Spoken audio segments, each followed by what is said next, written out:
Chaque semaine dans le monde, 1 million de personnes viennent s'installer en ville. Dans certains pays comme la Chine, des mégapoles tentaculaires sont au bord de l'implosion démographique. À ce rythme effréné, le nombre de citadins devrait passer de 3,6 à 6,3 milliards en 2050. Les villes n'occupent que 2% de la surface de la planète, mais elles abritent 50% de la population, même un peu plus aujourd'hui. Le monde s'urbanise à un rythme sans précédent.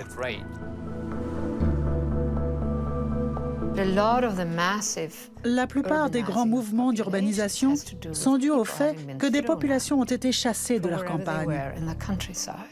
C'est une question de survie. Si vous êtes chassé de votre ferme, où allez-vous? Dans une ville. Le fer de lance de l'urbanisation mondiale aujourd'hui, c'est la Chine. C'est d'abord et avant tout la Chine. C'est elle qui, pour le meilleur et pour le pire, essuie les plâtres de tous les pays qui vont connaître un exode rural massif et un développement économique accéléré. On peut penser à l'Inde ou encore plus à l'Afrique. Les problèmes majeurs sont l'approvisionnement en eau, l'approvisionnement en nourriture, l'air pur, l'excès de pollution et le chaos extraordinaire causé par les camions, les voitures, les personnes transportant de la nourriture et tout le reste. Mais le plus grand défi, c'est la manière dont nous gaspillons nos propres ressources énergétiques.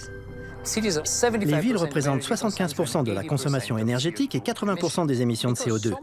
Elles concentrent tellement d'énergie et de personnes qu'il est très important que nous relevions ce défi à leur niveau. S'il est possible de faire quelque chose d'important à l'échelle de la ville, alors l'impact sera global. Pour répondre à la crise énergétique et à l'explosion de la population urbaine mondiale, de nouvelles villes émergent à travers le monde. Des cités futuristes créées de toutes pièces.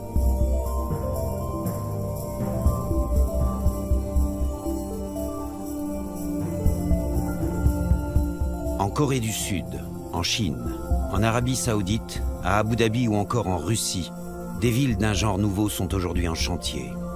Des prototypes de villes vertes et hyper connectées, bardées de technologies numériques et d'équipements écologiques.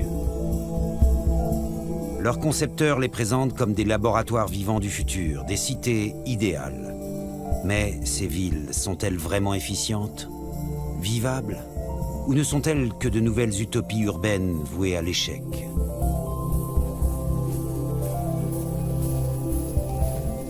Pour un architecte ou un ingénieur, dessiner une nouvelle ville à partir d'une feuille blanche, c'est un peu jouer en vrai à SimCity, le célèbre jeu vidéo qui permet de créer et de gérer sa propre ville. Et c'est une idée relativement récente. Depuis l'époque romaine, planifier ou construire une ville était un processus ascendant, c'est-à-dire que seules les infrastructures de base étaient fournies, disons juste un réseau de rues et la taille de la ville. Ensuite, il appartenait à chacun de construire sa propre parcelle à partir de ces infrastructures. Chacun y apportait sa pierre, et tous ces ajouts individuels contribuaient à créer quelque chose de plus grand. Ce processus a engendré une richesse incroyable. L'idée de concevoir une ville de toutes pièces suivant une stratégie descendante est une idée relativement récente. Elle est apparue à un moment où nous avons eu besoin de construire énormément de tissus urbains. Elle incarne aussi une sorte de vision prométhéenne de l'architecte. Une personne qui, de sa seule main, pourrait véritablement changer toute une ville. Au XXe siècle, il y a des exemples de villes comme Chandigarh en Inde, dessinées par Le Corbusier, ou encore Brasilia. Brasilia est une belle ville vue d'avion. D'ailleurs, elle ressemble elle-même à un avion. Mais au final, bien sûr, la stratégie a ses limites. Vous créez quelque chose de très rigide qui ne peut pas évoluer facilement.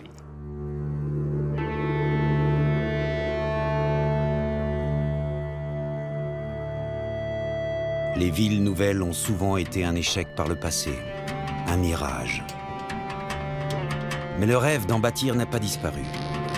Et les cités futuristes en chantier aujourd'hui sont conçues par des acteurs bien décidés à réussir.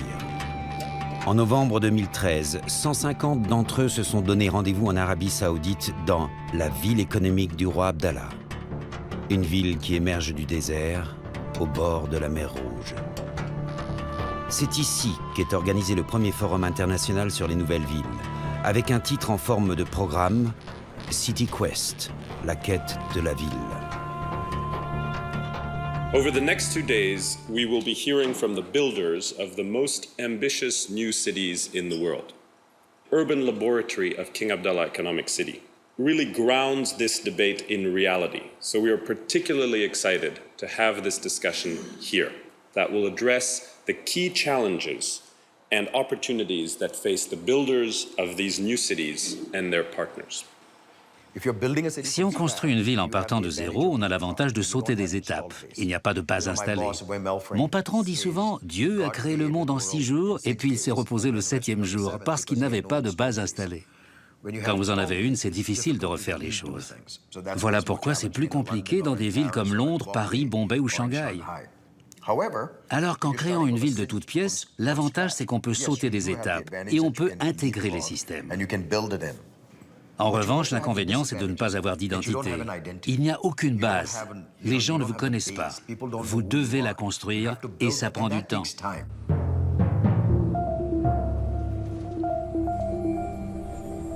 King Abdullah Economic City est encore presque déserte aujourd'hui. Moins de 300 familles y résident. Le projet de cette ville économique a été lancé en 2005 par le roi Abdallah et devrait être achevé seulement en 2035. Le plan d'urbanisme est impressionnant. What you see in front of you is the model for the original master plan of King Abdullah Economic City. The total area of King Abdullah Economic City is around 180 million square meters, so almost the size of Washington, D.C. Welcome to a city that embraces the future. The city will have 6 distinct components: the seaport, an international transshipment hub, the industrial zone, the resort area, the education zone, the central business district, the residential area. La question de la séparation des activités est vraiment très importante. Encore une fois, si on pense à Le Corbusier et à la charte d'Athènes au début du XXe siècle, le principe était qu'il fallait tout séparer. Il fallait une ville où le logement était véritablement séparé du lieu de travail, lui-même séparé des espaces de loisirs. Et donc il fallait des connexions entre ces différents endroits. C'était une réponse à la civilisation industrielle. Il fallait commencer par le quartier de production, autour duquel on organisait ensuite tout le reste. C'est une source de gaspillage énorme d'une certaine manière, et nous savons aujourd'hui qu'il est très important de mélanger les activités. Nous devons toujours en partie continuer à séparer les zones résidentielles des zones industrielles pour des raisons environnementales. Personne ne veut vivre près d'une cheminée ou près de n'importe quelle industrie polluante. Ceci étant dit, je pense que nous essayons aussi de relier le lieu de travail au lieu de résidence et de loisirs du week-end. Nous essayons ainsi de minimiser les déplacements, en mélangeant autant que possible zones commerciales et zones résidentielles.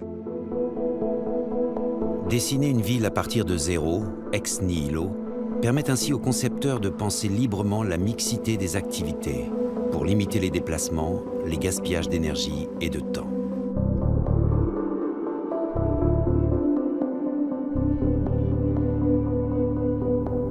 Ces cités futuristes ambitionnent aussi souvent de devenir des villes hub, des centres incontournables au sein du grand réseau global. C'est particulièrement vrai pour Songdo, en Corée du Sud. Un spectaculaire projet de ville d'affaires qui émerge sur 6 km² de terre asséchée gagnée sur la mer Jaune. La construction de Songdo a été initiée en 2001 par les autorités coréennes. Et pour attirer les entreprises internationales, elle est située dans la zone économique franche de la ville d'Incheon, à une 60aine de kilomètres de Séoul. Le premier but recherché était d'avoir beaucoup d'étrangers qui viennent faire des affaires, que les étrangers peuplent la ville et que la ville soit un lieu propice aux affaires. Et ce qui nous a décidé, le potentiel qu'il y avait, c'était justement l'aéroport international d'Incheon, qui se situe au sein de la zone économique franche. Disons qu'environ 30% de la population mondiale, c'est-à-dire environ 1,5 milliard de personnes, vivent à 3 heures de l'aéroport d'Incheon.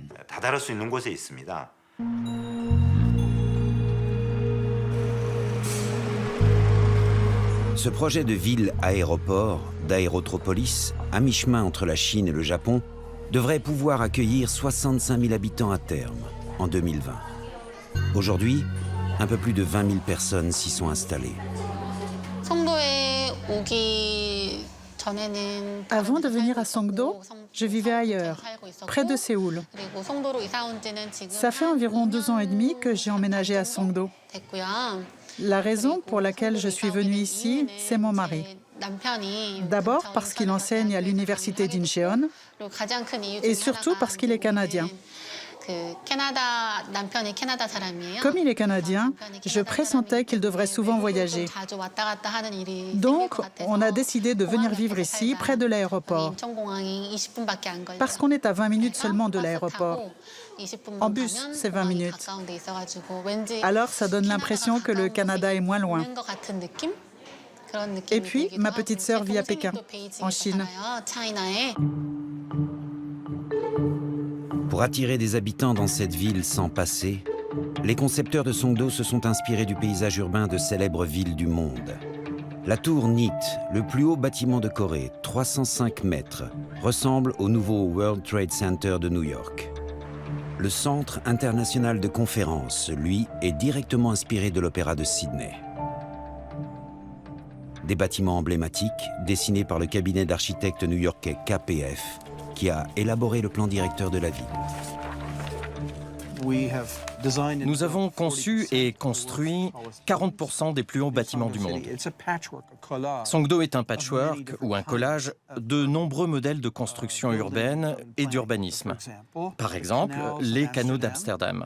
Et pour le plus grand parc, nous avons pris pour modèle Central Park à New York, parce que c'est une zone compacte, très intéressante, où l'on ressent une sorte d'infinité de l'espace. C'est devenu le cœur de la ville, le cœur ou disons même le poumon de la ville, puisque c'est un espace vert. Les espaces verts dans les villes permettent d'atténuer l'effet d'îlot de chaleur. Les bâtiments à la fois produisent et absorbent la chaleur. Les espaces verts créent des zones humides et ils transforment le dioxyde de carbone en oxygène. Ils inversent le flux de notre empreinte carbone. C'est important. Songdo, c'est un modèle à l'occidental, où les espaces verts couvrent au total 40% de la superficie de la ville.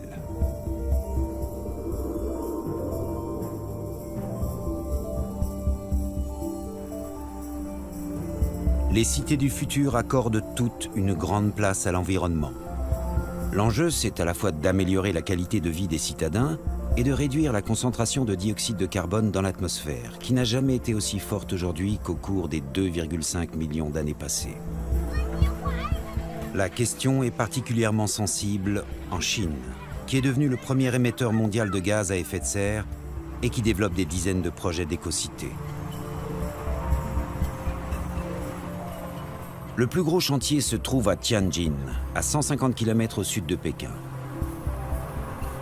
Depuis 2007, le gouvernement chinois et celui de Singapour se sont associés pour construire de toutes pièces Tianjin Eco-City, une éco-cité pilote conçue pour accueillir 350 000 habitants en 2020, dans une zone de 30 km².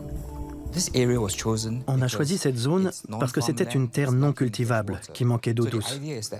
On s'est dit que si même dans ces conditions difficiles on parvenait à construire une éco-cité, alors ce serait un modèle susceptible d'être reproduit ailleurs. Avant, cette zone comportait un étang pollué d'eau usée. Il dégageait une mauvaise odeur et personne ne voulait s'en approcher. Mais la zone a été rénovée au cours des 5 dernières années. Il y a désormais un lac dont l'eau a été traitée et ne représente aucun danger pour les sports nautiques. On l'appelle le lac paisible. L'un des buts de l'écocité est d'offrir aux résidents davantage d'espaces verts que dans d'autres villes du nord de la Chine. Nous nous sommes fixé l'objectif de 12 mètres carrés d'espace vert par personne.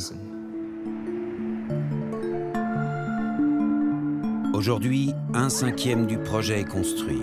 Et il n'y a encore que 6 000 habitants dans l'écocité de Tianjin. Nous avons emménagé il y a à peu près un mois, en novembre. Si nous avons des enfants, ce sera très bien. Parce qu'ici, l'environnement est bon. Et parce que nous avons beaucoup d'attentes pour l'avenir. Je pense que beaucoup de bonnes choses vont advenir ici.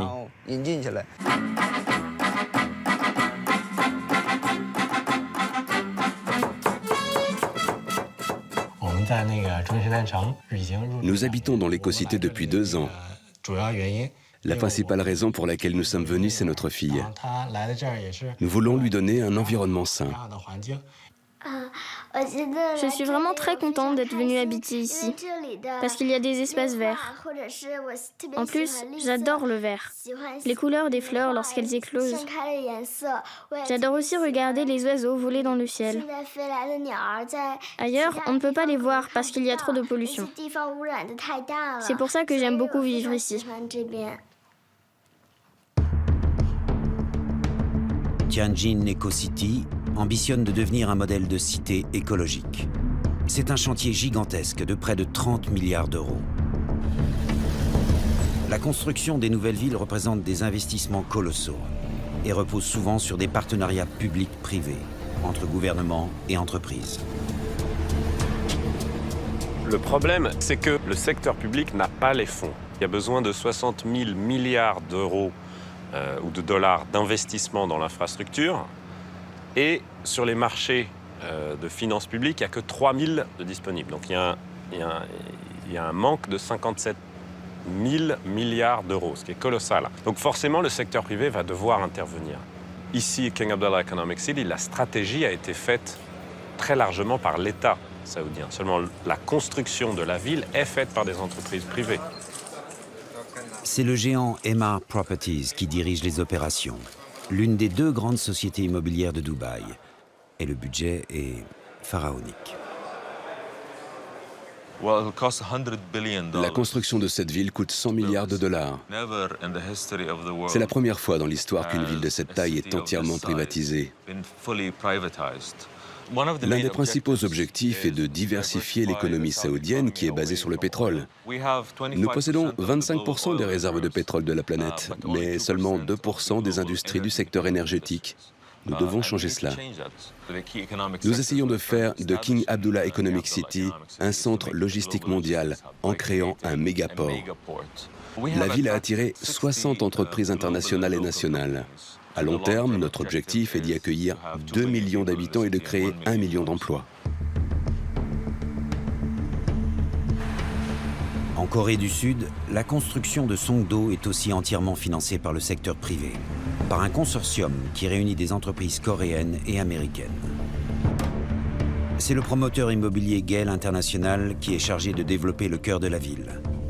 Un énorme projet qui entremêle des appartements, des bureaux, des commerces, des écoles, des hôtels.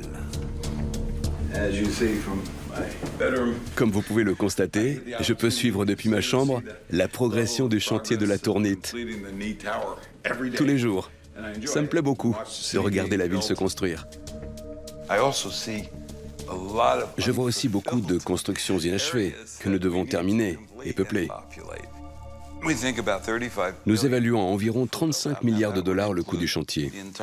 Cela comprend les infrastructures extérieures, nous en avons achevé près de 50% aujourd'hui, et les infrastructures intérieures qui vont de pair avec la ville intelligente et connectée. Les nouvelles villes comme Songdo sont conçues comme des laboratoires du futur. Des cités pilotes où les spécialistes des nouvelles technologies expérimentent sur une ardoise vierge et grandeur nature leurs dernières innovations en matière de villes dites intelligentes. Des villes qui utilisent les technologies de l'information et de la communication pour optimiser les réseaux urbains et l'utilisation des ressources. Au rythme auquel nous consommons l'énergie aujourd'hui, nous aurons besoin d'ici 2040 ou 2050 de 5 planètes Terre pour subvenir à la demande de la population. C'est tout simplement impossible. I tell that the future great cities and smart cities will not look any different than the cities that they look now, but it'll be managed differently. It'll be run differently. People will live there differently. They'll be more globally connected. Quand on parle de ville intelligente et de la technologie, c'est pour répondre à des questions telles que comment améliorer l'utilisation des ressources. Dans un bâtiment comme celui-ci, il y a entre 75 et 85 protocoles, seulement ils ne communiquent pas entre eux. La climatisation est indépendante de l'éclairage, qui est indépendant du système incendie, lui-même indépendant des réseaux. En intégrant le tout, on peut réduire le coût de l'énergie de 30 à 40%. Et à l'échelle d'une ville, si elle peut réduire son coût de l'énergie de 30 à 40%, l'impact sur son budget est énorme.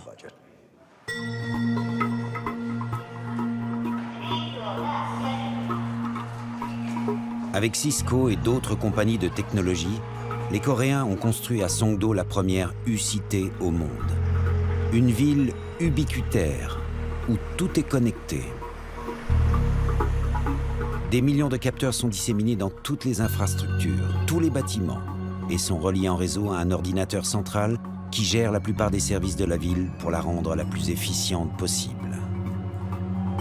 Toutes les données sont collectées et traitées de manière quasi automatique dans un centre de contrôle digne d'un scénario de science-fiction. On peut dire qu'ici, c'est le cerveau de la U-Cité, le réseau nerveux, là où tous les systèmes sont connectés. En développant le concept de U-Cité, on a de nombreuses données sur la ville. Des vidéos, des données des capteurs, des informations sur la météo, sur le trafic, sur la prévention criminelle, les effractions. Toutes ces données sont reliées les unes aux autres. Donc c'est une structure très complexe. La ville peut beaucoup mieux répondre à ce qu'il se passe en temps réel. Il y a 10 ou 15 ans, pour gagner une course de Formule 1, il fallait un bon pilote et une bonne voiture. L'infrastructure physique était cruciale. Mais aujourd'hui, pour gagner une course de Formule 1, il faut aussi un système de télémétrie. Des milliers et des milliers de capteurs sur la voiture qui collectent des informations en temps réel et les envoient par des réseaux sans fil à des ordinateurs, où elles sont analysées et traitées. Et les décisions sont prises en temps réel. Le système de contrôle en temps réel devient crucial pour gagner la course. C'est en quelque sorte la même chose qui se passe aujourd'hui à l'échelle de la ville. On détecte et on agit dans nos villes un peu comme on le fait sur une voiture de Formule 1.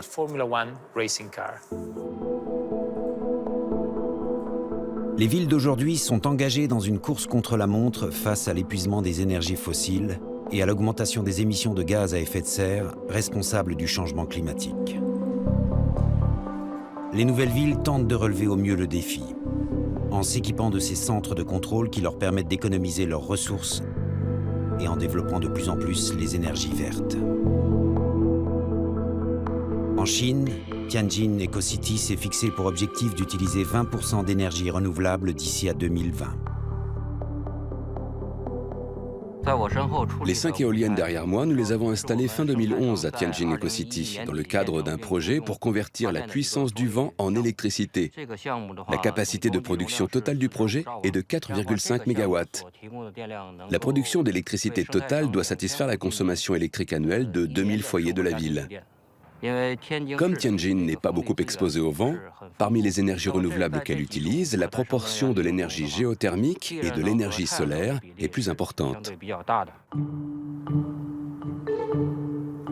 Le gros problème des énergies renouvelables comme le solaire et l'éolien, c'est qu'il s'agit d'énergie intermittente. Le soleil ne brille pas toujours, le vent ne souffle pas toujours. Et il n'existe pas aujourd'hui de technique miracle qui permettrait de capter et de stocker suffisamment d'énergie renouvelable pour remplacer complètement les énergies fossiles. C'est pour cela que Tianjin Eco-City, comme Songdo, sont aussi et surtout alimentés par une centrale électrique. Mais elle est plus écologique qu'une centrale classique, car elle fonctionne au GNL, le gaz naturel liquéfié. Un gaz qui rejette beaucoup moins de CO2 que le gaz conventionnel et les autres énergies fossiles. Dès la conception de la centrale, on a décidé de ne produire de l'électricité qu'à travers du gaz GNL.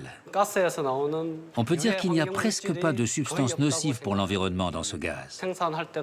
Et pour la combustion de ce gaz, on a aussi opté dès la conception pour des brûleurs low-NOx à basse émission de monoxyde d'azote. La vapeur qui reste après avoir actionné les turbines à gaz pour produire de l'électricité n'est pas gaspillée à l'extérieur, c'est-à-dire dans l'air. Mais on se sert de cette chaleur pour réchauffer l'eau du réseau urbain.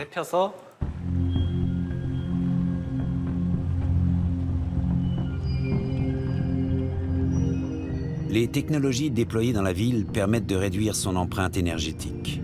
Et elles ne se cantonnent pas aux infrastructures publiques. Elles entrent dans les immeubles et dans les appartements, qui sont tous équipés de compteurs intelligents.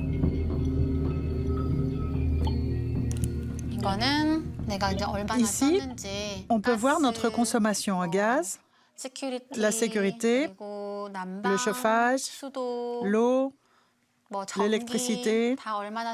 On peut voir tout ça. En rouge, c'est la consommation de notre foyer. Et en vert, c'est la consommation moyenne des autres foyers de la résidence. Par exemple, en novembre, les autres n'ont consommé que ça. Mais nous avons trop consommé. Donc, comme on a trop consommé, on se dit qu'il faut réduire. C'est grâce à ces fonctions que j'ai pu faire des économies en électricité, en eau, en chauffage. Par rapport à mon ancien appartement, je peux économiser environ 30 à 40%. Il y a même un concours d'idées pour réduire la consommation. Et celui qui a le moins consommé reçoit un prix du syndic. Le prix, c'est un mois d'utilisation gratuite du centre de fitness au sous-sol. Il y a même ça.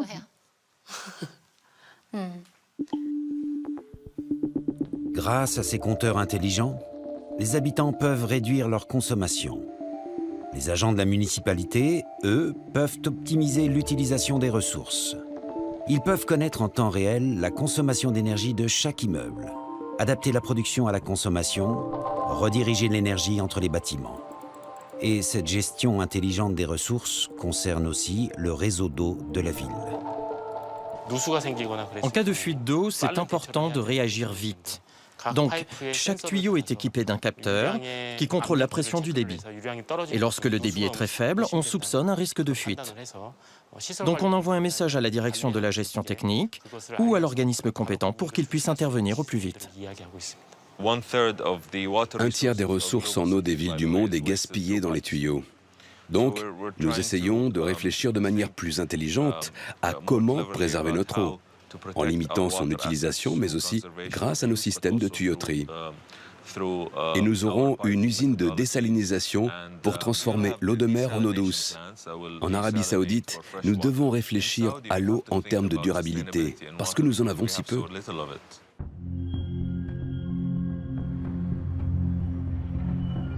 Alors que les réserves d'eau potable de la planète diminuent massivement avec le développement effréné de l'activité humaine, les développeurs des nouvelles villes mettent tout en œuvre pour limiter au maximum l'utilisation de cette précieuse ressource. En Corée, la précipitation annuelle est de 1500 mm. La pluie se concentre en été, au mois de juillet, août, septembre. Nous sommes donc un pays de stress hydrique. Ce canal mesure 1,8 km de long et a une profondeur d'environ 1,50 m. Ici, c'est de l'eau de mer qui a été dessalée.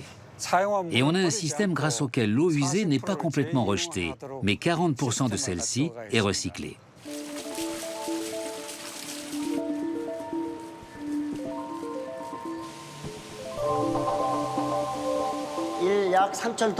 On fournit environ 3000 tonnes par jour. Ça veut dire qu'on économise environ 3000 tonnes d'eau. L'eau que l'on recycle est utilisée, par exemple, pour les chasses d'eau des toilettes, le nettoyage des rues, les aménagements paysagers et les parcs. D'ailleurs, il y a beaucoup de parcs et on fournit l'eau du lac.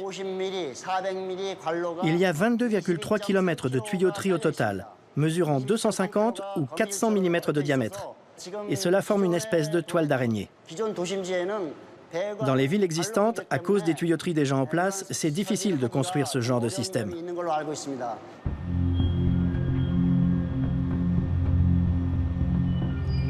Au sud de la Chine, près de Changsha, l'écocité du lac Yang a construit une station d'épuration pilote encore plus innovante que celle de Songdo.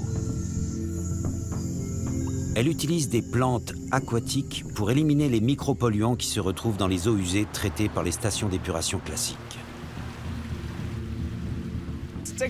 Ces terrains, ce sont les zones humides artificielles de la station d'épuration de la ville du lac Yang. La surface totale est de 8 hectares. Nous y avons planté plus de 20 sortes différentes de plantes aquatiques. Ces plantes sont notre machine à purifier les eaux usées. En poussant, les plantes absorbent les particules d'azote et de phosphore. Lorsque l'eau s'écoule à travers les graviers, il filtre, décante, absorbe, échange les ions, etc. Ce sont des principes physico-chimiques. Nous avons choisi cette méthode car elle est très importante pour une ville écologique, parce que les zones humides artificielles permettent d'économiser beaucoup d'énergie. Le système ne consomme pas du tout d'électricité. Cette eau est très limpide. En Chine, c'est la norme la plus élevée pour le recyclage des eaux. Ici, c'est l'eau qui arrive dans la station d'épuration de la ville du lac Yang. Ça, c'est le stade intermédiaire, l'eau traitée par la méthode industrielle. Et là, c'est le stade final, l'eau une fois traitée par les zones humides artificielles. Après 2 ou 3 ans de pratique, nous pensons qu'avec le processus d'urbanisation du pays, beaucoup de nouveaux espaces devraient pouvoir utiliser notre concept. La préservation des ressources naturelles est la grande priorité des nouvelles villes. L'autre priorité, ce sont les transports. Ces cités du futur veulent en finir avec les innombrables problèmes causés par la civilisation de la voiture, la pollution, les embouteillages, les accidents. Résultat, elles favorisent d'autres modes de transport comme le vélo, les taxis fluviaux ou encore la marche à pied, en développant des réseaux spécifiques qui sont pensés en amont dès la conception de la ville. Les Coréens ont une histoire d'amour avec l'automobile, qui ressemble à celle des Américains. L'un de nos objectifs à Songdo a été de réduire cette dépendance et de limiter le besoin de constamment circuler. C'est une ville compacte. Vous ne devriez pas avoir besoin, en raison des rayons de marche, du réseau de bus, des pistes cyclables, etc., vous ne devriez pas du tout avoir besoin d'utiliser une voiture dans la ville. Vous êtes libre d'aller partout en 5 ou 10 minutes, en marchant sainement ou en prenant le bus. C'est l'un des avantages de concevoir une ville en partant de zéro. C'est le réseau, la norme de distance, la structure sous-jacente de base, que l'on peut accorder avec quelque chose d'aussi simple mais d'aussi important que la circulation à vélo. À Songdo, il y a au total 25 km de pistes cyclables. Les nouvelles villes développent les transports sans émission de CO2. Et elles utilisent de manière systématique les technologies de l'information et de la communication pour optimiser la gestion des flux.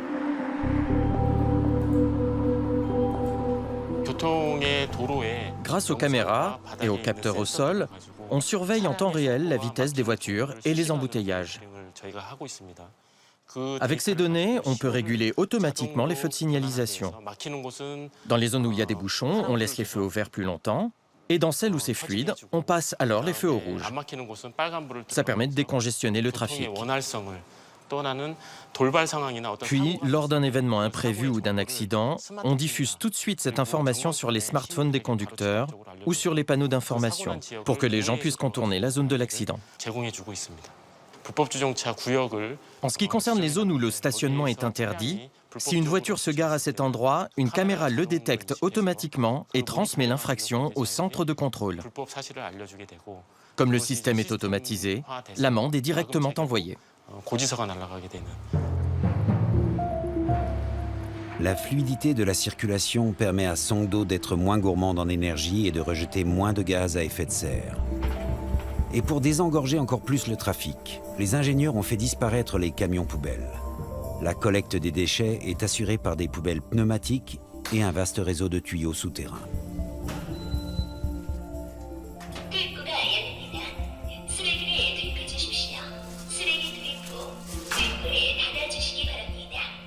GCF 송도 스타일. 송도 스타일. GCF 송도 스타일. 송도 스타일. GCF 송도 스타일. Endiablé par le tube planétaire du chanteur coréen Sae, Songdo reçoit une récompense très symbolique en 2013. Elle remporte la compétition internationale face à des villes comme Bonn ou Genève pour accueillir le siège du Fonds vert pour le climat, la nouvelle agence des Nations Unies chargée de gérer l'aide attribuée aux pays en développement pour combattre le changement climatique. 1, 2, 3.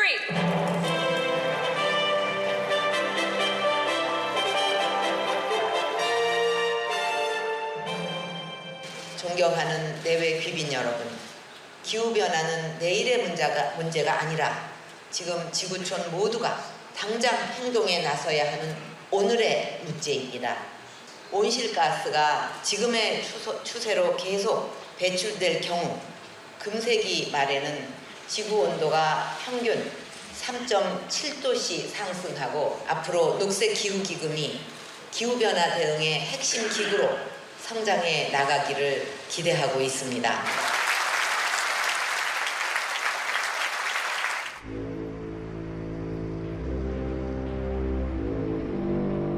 Songdo a réussi son pari.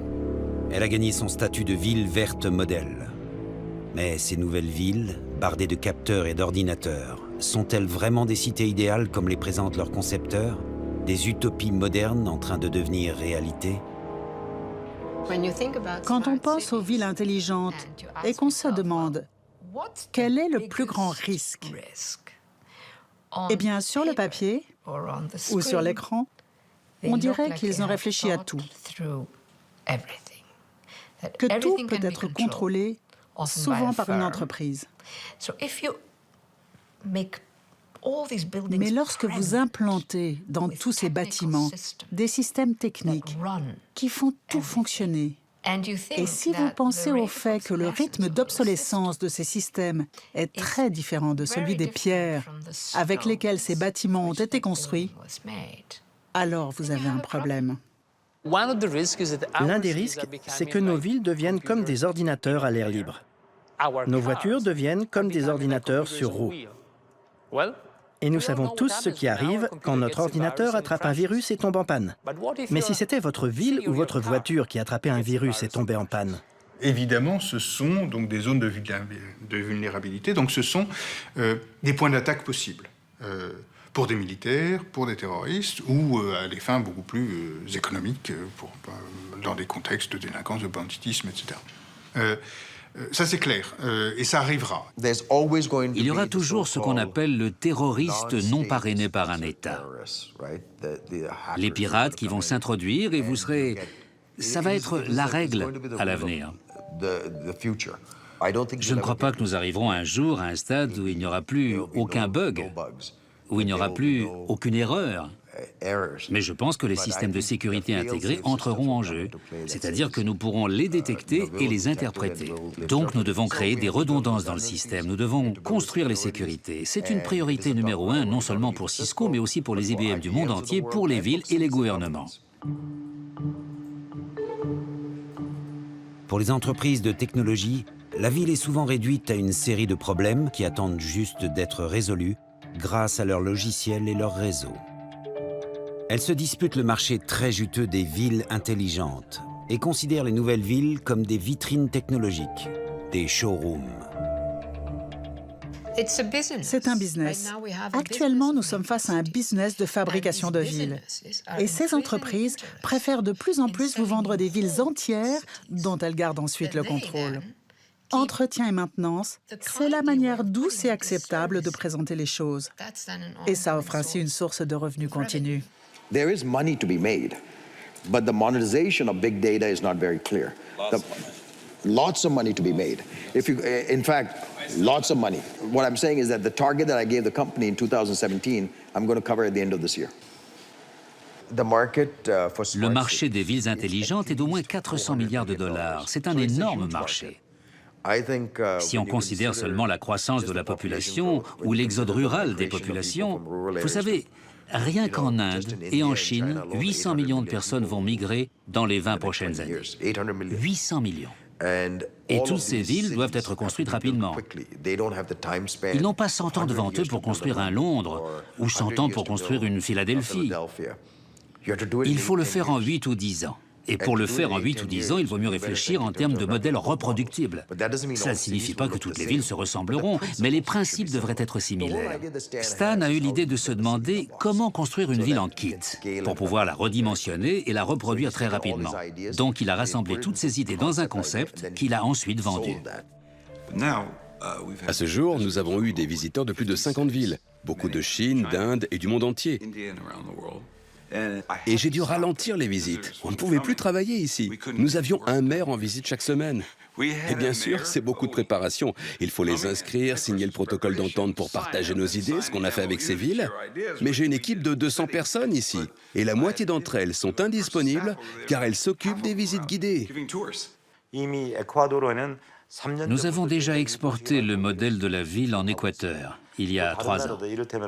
D'autres pays comme le Yémen ou le Vietnam sont intéressés par l'importation de ce modèle. Et nous sommes actuellement en négociation.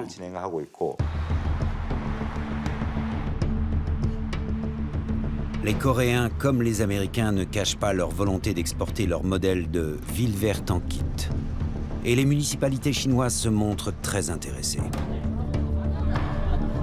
Près de Changsha, où Mao a grandi, émerge aujourd'hui la nouvelle ville du lac Mexi, directement inspirée de Songdo. Mais ce centre d'affaires est 5 fois plus grand.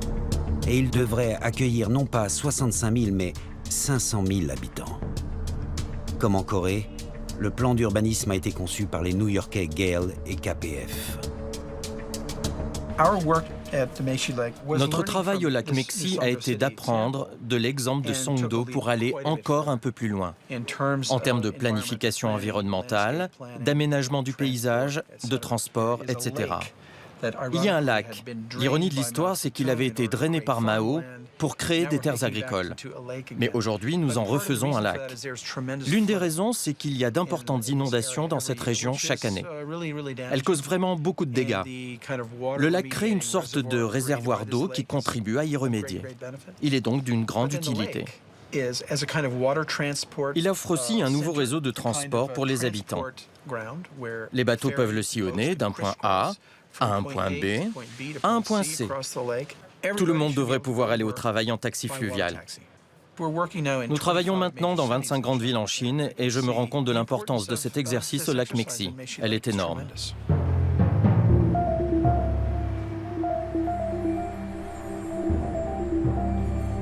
Les nouvelles villes pourraient bien servir de modèle pour répondre à la crise écologique et à l'explosion de la population urbaine dans certains pays comme la Chine.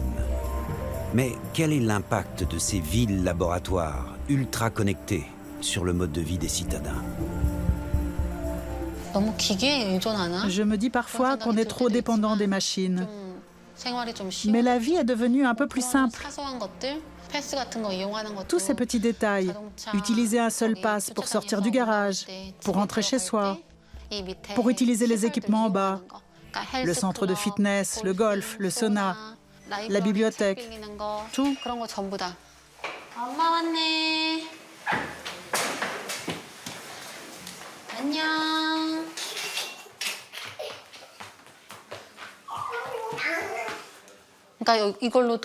Quand on utilise ce pass, toutes les données sont enregistrées. Ce que j'ai fait, le service que j'ai utilisé, tout est enregistré. Et on peut voir tout ça d'ici. Ça, c'est un écran de caméra de surveillance. Même le soir, comme il y a des éclairages, on voit bien les enfants lorsqu'ils sont en train de jouer. Et on peut voir toutes les aires de jeu de la résidence. À Songdo, la sécurité est une véritable obsession. Les habitants observent, et ils sont observés, en permanence. Des milliers de caméras surveillent 24 heures sur 24 la ville, les citadins. L'inconvénient, évidemment, c'est que je suis tout le temps filmée. Mais comme j'ai des enfants, leur vie privée n'est pas très... Bien sûr, leur vie privée est importante, mais leur sécurité est plus importante que leur vie privée, je trouve. Je trouve que la sensation d'être protégé est plus forte que celle d'être observé. Tout est enregistré, qui est sorti, quand on est sorti. Donc c'est impossible d'être infidèle.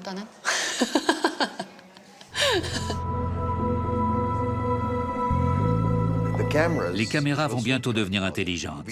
Nous avons déjà des caméras capables d'avertir de coups de feu. Elles peuvent détecter un son et déterminer s'il s'agit d'un fusil, d'un pistolet, d'une bombe ou juste d'un moteur de voiture. À l'avenir, lorsqu'une caméra supposera qu'il ne s'agit pas du son d'une voiture, toutes les caméras zoomeront à l'endroit où il s'est produit, puis les images seront envoyées aux services de sécurité concernés aussi vite que possible.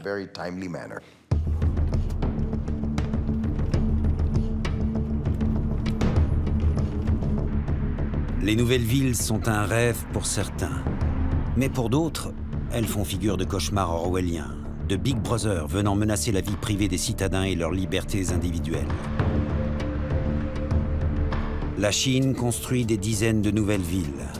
Et elle commence à adopter d'immenses centres de contrôle, comme celui de Songdo.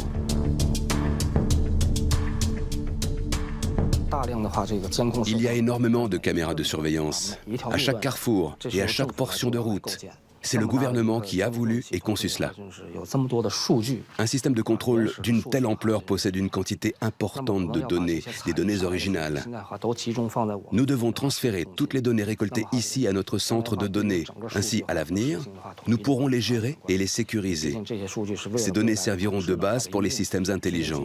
C'est pour ça qu'il faut assurer une sécurité maximale de ces données. Il y a eu des fuites de données personnelles dans le passé. Le droit d'accéder aux images est donc devenu très strict. Seules des personnes habilitées y ont accès. Et en plus, tous les accès sont enregistrés et archivés en temps réel. Donc tout est fait pour empêcher au maximum la fuite de données personnelles illégales ou non désirées. Au final, je pense que le système peut être un bien ou un mal, selon la personne qui l'utilise. Presque toutes les technologies peuvent être utilisées à mauvais escient. Il y a toujours un danger que les caméras installées là pour protéger la vie des citoyens, ou les caméras installées sur les autoroutes pour surveiller la gestion de la circulation, ou encore celles au péage. Il y a toujours un danger que ces mêmes données puissent être utilisées pour surveiller vos déplacements et que le gouvernement puisse vous espionner, qu'il puisse utiliser vos données pour vous contrôler si vous allez à son encontre. La question est alors vraiment, devant qui ce gouvernement est-il responsable? Quand on aborde le sujet de systèmes très puissants, se pose immédiatement la question de leur gouvernance. Et alors, vous savez, un gouvernement puissant peut véritablement représenter une force de destruction, et ce avec une énorme légitimité. Alors qu'une entreprise peut être poursuivie pour avoir enfreint la loi, c'est très difficile de poursuivre le gouvernement pour cela. Et les gouvernements enfreignent continuellement la loi au nom de notre sécurité. Je ne dirais pas que Big Data rime avec Big Brother. Je dirais plutôt que nous devons faire très attention à la manière dont nous utilisons ces données. Qui y a accès? Et comment parvenir à les utiliser pour le bien public plutôt que pour le bien de quelques-uns. On peut imaginer des systèmes dans lesquels les gens maîtrisent leurs propres données et peuvent décider quand ils veulent les partager et avec qui. Les nouvelles villes, construites autour de leur système d'information, peuvent-elles devenir autre chose que des laboratoires ou des vitrines technologiques? Peuvent-elles résister aux tests du temps et devenir un jour de vraies villes, avec leur souffle et leur diversité? Je trouve que Songdo manque de naturel. Si vous regardez les bâtiments ici, tout est si bien planifié et tellement structuré. Il manque une sorte de spontanéité créatrice. J'espère qu'à l'avenir, Songdo encouragera cette croissance organique ou une sorte d'environnement propice à la créativité. L'image que renvoient ces villes intelligentes, c'est qu'elles sont aseptisées. Tout est parfait. C'est un ensemble de bâtiments parfaitement érigés. Mais ça ne fait pas une ville. Il manque un élément de désordre et d'imprévu et de frottement et de différence qui fait le sel des villes. Je pense qu'on aura assez vite un retour au fond dominant qui est conscient merde.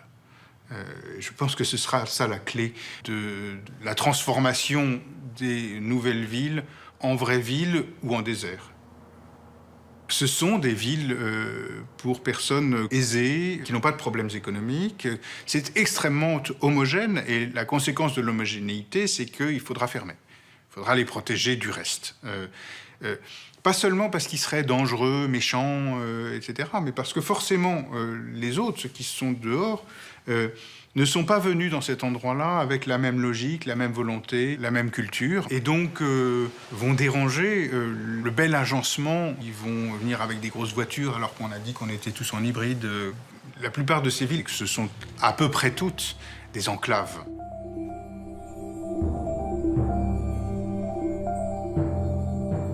En Chine, près de Changsha, un richissime industriel pourrait pousser l'enclave encore plus loin. Il projette de construire une ville dans une tour. Adepte des grandeurs, il a déjà construit sur le site de son entreprise une pyramide égyptienne et un château à la française avec une salle de bal copiée sur Versailles. Désormais, il veut construire la plus haute tour du monde, baptisée Sky City, 838 mètres, 220 étages. Une tour-ville où pourraient vivre et travailler quelques 30 000 personnes.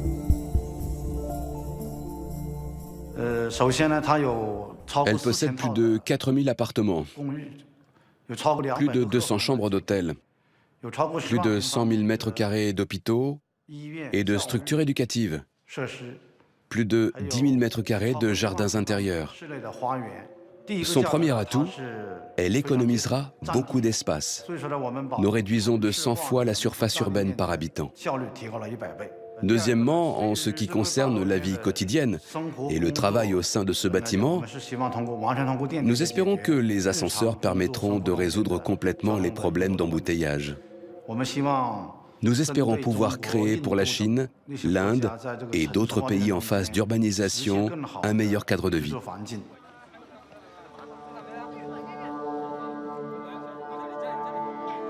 En juillet 2013, la première pierre de la Sky City est officiellement posée. Mais peu après, le chantier est stoppé. Beaucoup s'inquiètent de la solidité de cette tour-ville, où les citadins vivraient comme des termites humaines. Certaines cités futuristes demeureront un terrain vierge. Pourtant, beaucoup d'autres restent à inventer.